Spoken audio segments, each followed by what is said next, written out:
मेरे पति के देहांत के बाद मैं अपने एक लौते बेटे के यहाँ रहती थी। मेरी बहू का एक अलग ही रूप मुझे देखने मिला, साथ ही बेटे का भी। दोनों के मन में क्या है मैं अच्छे से जानती हूँ। वो चाहते हैं कि मैं वृद्धा आश्रम चली जाऊं। उनके जाने के बाद मुझे यह सब देखना और सुनना पड़ेगा, इसका मुझे अंदाजा भी नहीं था। पर मैं मन मानकर अपने बेटे और बहू की बातें सुनकर भी यहाँ रहती हूँ, क्योंकि मुझे मेरे पोते और पोती दिखाई देते हैं। उनकी झलक पाकर मुझे सुकून मिलता है। घर के बाहर एक टिन की झोपड़ी में रहती हूँ। मेरी बहू को कोई दिक्कत नहीं हो, इसलिए मैं घर के बाहर रहती हूँ। बेटे ने थोड़ी मेहरबानी की है तो ऊपर टिन की चादर लगवा दी है। समय समय पर थोड़ा राशन दे देता है तो मैं अपना बनाकर खा लेती हूँ। मैंने अपने बेटे को कह दिया है कि मेरी वजह से उन दोनों को कोई प्रॉब्लम नहीं होगी, बस मुझे यही रहने दे, इसी घर में मुझे मर जाने दे। मैं बस यही चाहती हूँ। मैं अपने आप को खुशकिस्मत समझती हूँ कि मेरे बेटे और बहू कम से कम मेरे लिए इतना तो कर रहे हैं।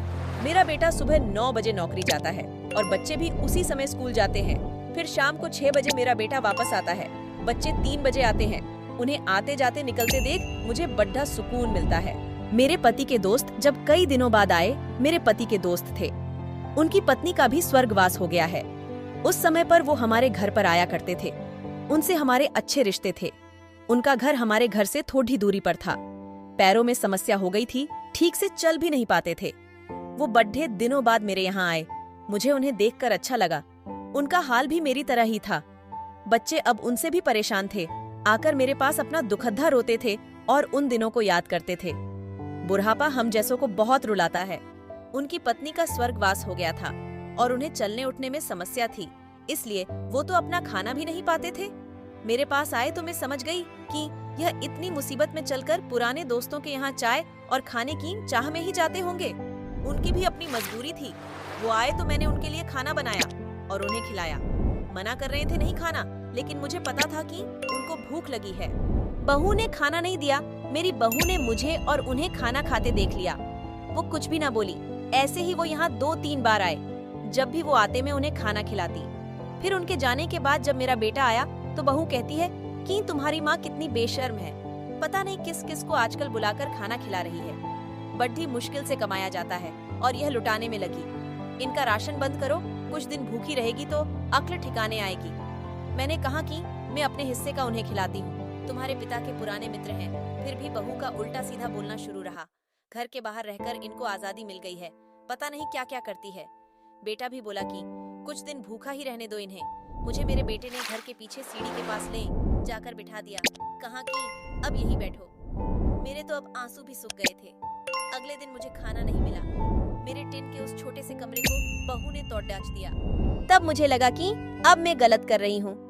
एक दिन पूरा भूखा रहने के बाद मैंने सोचा कि मैं गलत कर रही हूँ।